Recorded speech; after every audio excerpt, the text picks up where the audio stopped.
can you stand working in a dump like this?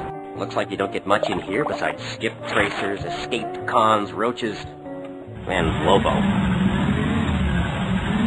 He ain't as bad as he looks.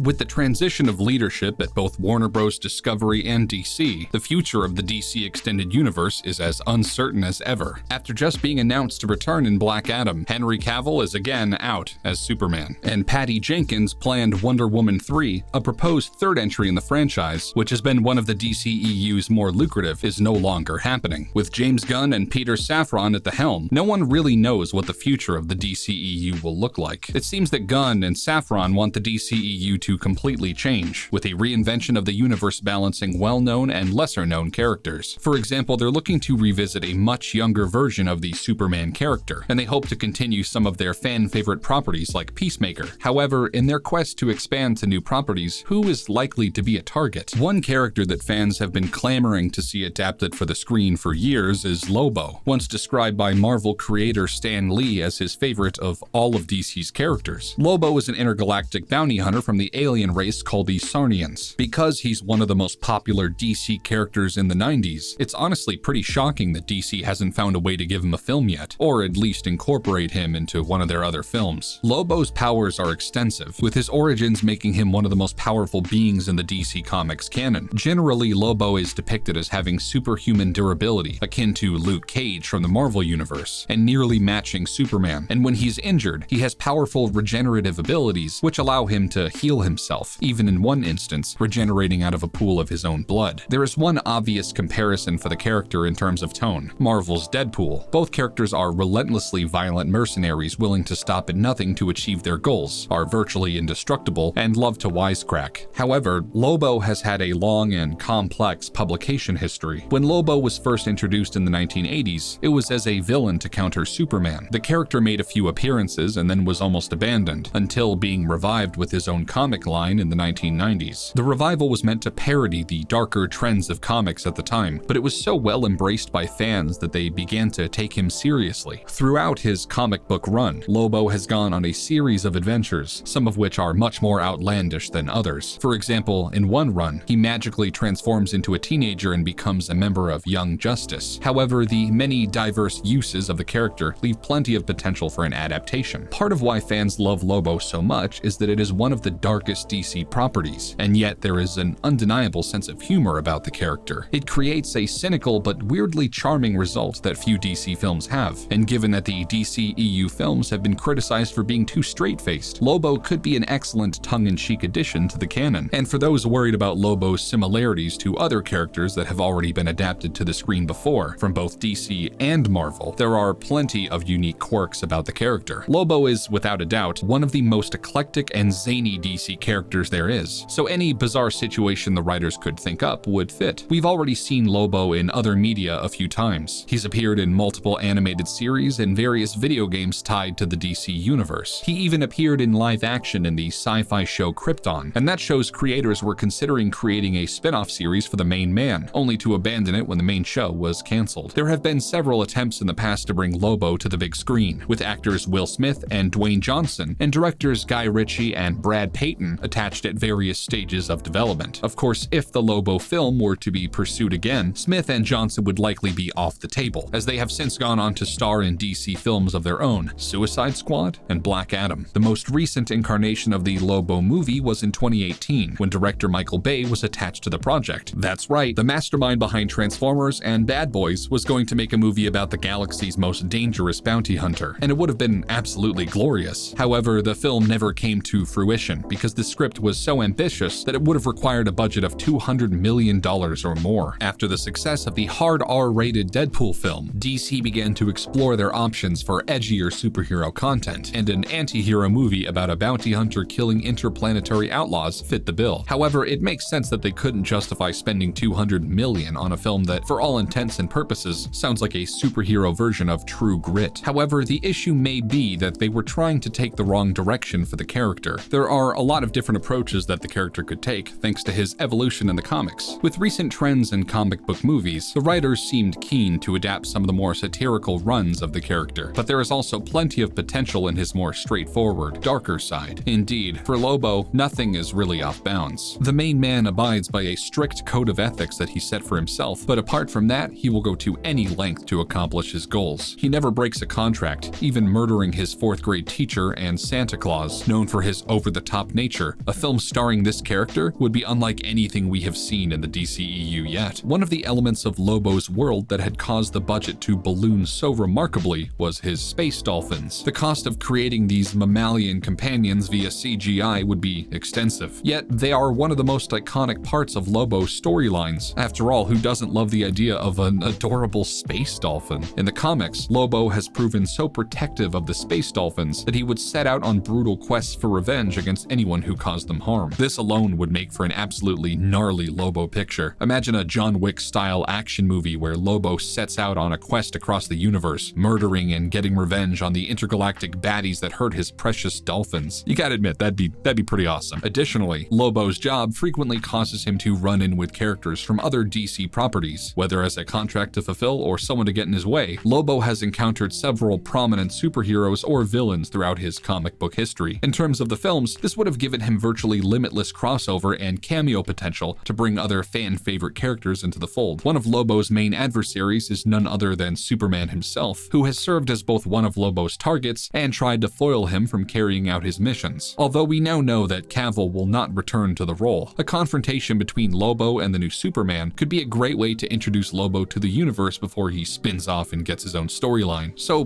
who could play Lobo? One actor in particular has voiced their eagerness to play the main man, Dave Bautista. Given Bautista's history of working with Gunn on Guardians of the Galaxy, this possibility isn't too much of a stretch, especially since he was, at one point, going to star in Gunn's own The Suicide Squad. And Bautista's talents are a perfect match to bring the Sarnian bounty hunter to life, as he has both the physicality and the sense of humor to nail the character. But ultimately, what do you think? Do you want to see Michael Bay's version of Lobo or a different one entirely? And would you want to see Dave Bautista in the role? Let us know in the comments below, and be sure to like and subscribe. And as always, thanks for watching. And if you like the work FandomWire is doing, be sure to visit our affiliate link at Humble, where you can purchase and play games for a great low price while supporting us and allowing us to make more quality content like this. Until next time, thanks for watching.